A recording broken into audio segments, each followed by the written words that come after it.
Hello students, in this video we are going to learn about Huygen's principle and applications of this principle. According to Huygen, the light propagates in the forward direction.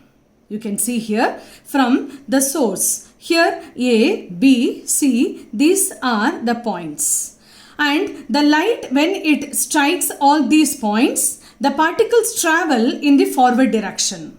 The particles travel with the speed of light and covers a distance A to A dash, B to B dash, C to C dash, and taking the distance CT. C is the speed of light and T is the time taken.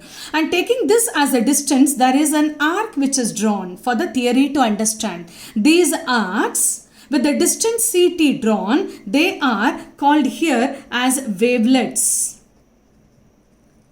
And covering the wavelets, there is a wavefront, as we have seen in our previous video also, what are called wavefronts. The envelope that encloses all the wavelets when light is propagating in the forward direction.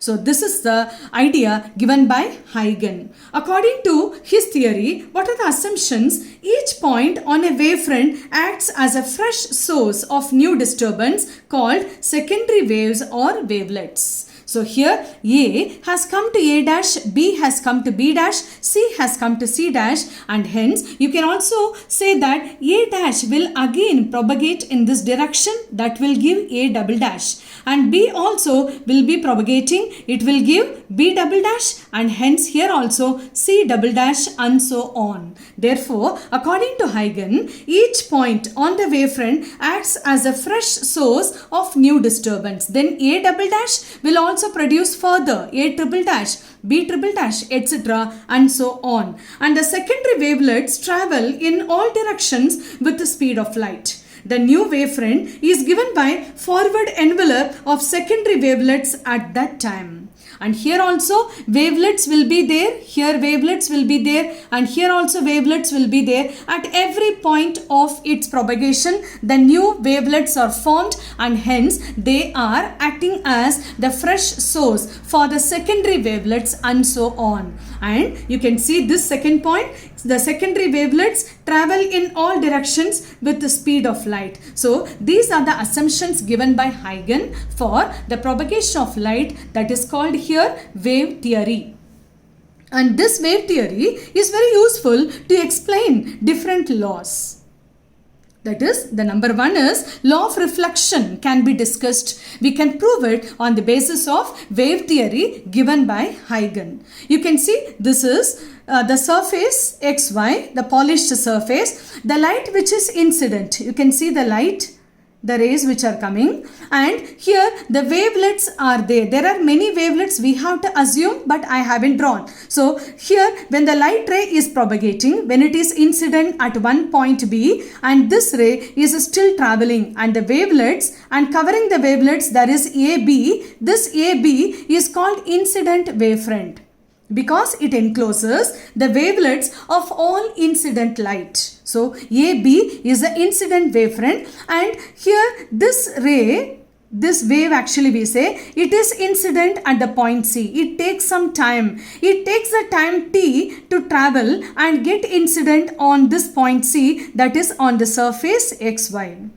Because from this point it takes time T, and at the same time from this point B the light gets reflected, because as I said it is a polished surface. XY is a polished surface. When the light is incident from the point B, it gets reflected, and the time taken for this reflection from B is a T second. At the same time this ray, that is also incident.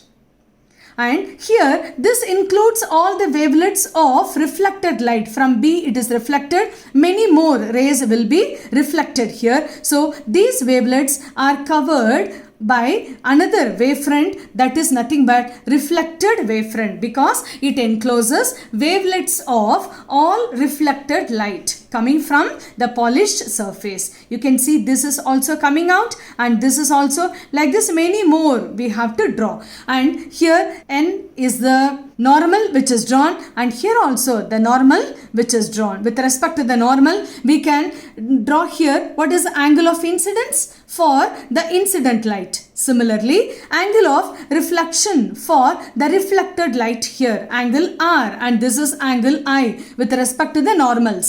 In the same way, with respect to the surface XY, you can see the surface, polished surface XY, the incident wavefront that also makes the angle I, and the reflected wavefront that also makes the angle, that is the angle of reflection R. According to the law of reflection, we have to say angle I should be equal to angle R. Angle of incidence should be equal to angle of reflection. Therefore, we have to find the similarities between the two triangles. What are these here? A, B, C is one triangle. I am writing here. We are going to prove this law of reflection by writing few terms from the ray diagram. So this triangle ABC we are going to discuss, and the triangle here, when we say D is there, from the point D, that is D, C and B. These two triangles we are going to take in order to derive the expression. From this, we have to say these two triangles are congruent with each other. Therefore, we write here the angle of this BAC. Where is this? BAC, the angle which is there at the point A. And that is equal to the angle here CD and also B here. Where is the point here? This is C, D and B. Here also the angle, these two angles we can say they are 90 degree with respect to the point, that is A and D. We can also find the base of the two triangles here, that is DBC and also ACB. Whatever we have written, the base of the triangles BC is equal to BC. That is also the common point, the base of the triangle. And we can also say that the time taken for this light from A to C is a time taken with velocity v. So the distance is going to be v into t. In the similar way, from the point B, the light gets reflected at the same time and it travels with the same speed. Therefore, we say that here AC is going to be here B into D, this one which is reflected, and that is having the same one. So here it is traveling with the speed of light CT. We are writing otherwise VT. I am writing here, okay, traveling with the speed of light. This is what we have written. And we can say these 3 points, when we look at this 90 degree and the common base is there and the distance is also same, and we can prove that the triangle here ABC is congruent to the triangle DCB, whatever we have mentioned earlier. And with this we can say if the triangles are same and the angle subtended by this incident wavefront is equal to the angle produced by the reflected wavefront. Therefore, we can say angle I is equal to angle R with respect to the surface of the polished surface, and this is a proof of law of reflection, where angle I is equal to angle R. This is what we have proved on the basis of Huygen's principle. So this question is also important for 3 marks. And now we also have to discuss about law of refraction.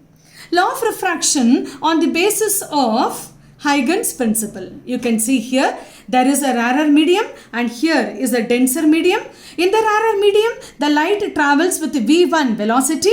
In the denser medium, the light will travel with v2 velocity. Here is xy, the surface of separation between the two media, rarer and denser. Here is a light which is incident, you can see, and here this is incident wavefront because it encloses all such incident wavelets and there is envelope. This AB is called incident wavefront, and here is a normal which is drawn. We can say N dash is a normal drawn, and this is angle of incidence for the incident light, angle I, and this is the angle of incidence for the incident wavefront with respect to the surface of separation xy, with respect to xy. This is drawn. And the time taken, you see here, from the point A, this A, the light which is at A, it takes time t to travel here to get refracted, because when the light travels from one medium to another, there is a bending of light. Now the light comes from rarer and going towards the denser medium, so the light gets refracted towards the normal.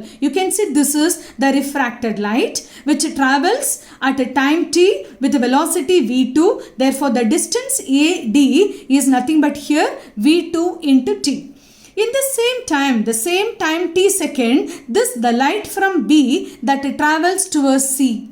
It is incident, but this is refracted at the same time. This is incident at the point C, and when it is coming from B towards C on the surface xy, it travels in this medium, rarer medium, with v1 velocity and t time. Therefore, BC is equal to v1 into t. Now, here these are the wavelets of refracted light, and the envelope that enclosing all such refracted wavelets is nothing but refracted wavefront.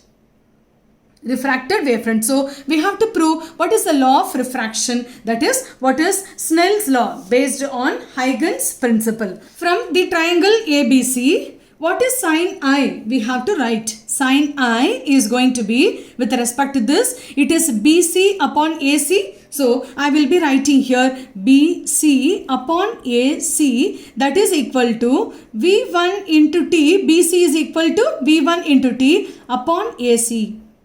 In the similar way, I can also write for the triangle which is given ADC. Next one, for ADC, we can write, that is sine R, which is going to be here. I can write AD upon AC, where AD is nothing but here we have written V2 into T upon AC. This is equation 1. This is equation 2. Now we can write according to Snell's law, according to law of refraction. According to Snell's law, we can write sine I by sine R is a constant. That is, mu is a constant. This we know already. So, when we are substituting the equation 1 and 2 in this Snell's law of refraction, we will be getting here, this is going to be V1T upon AC multiplied by AC upon V2T.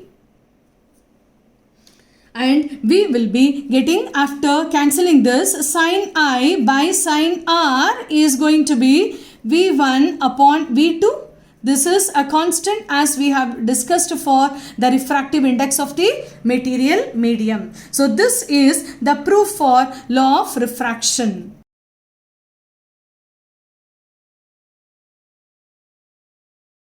Law of refraction is proved.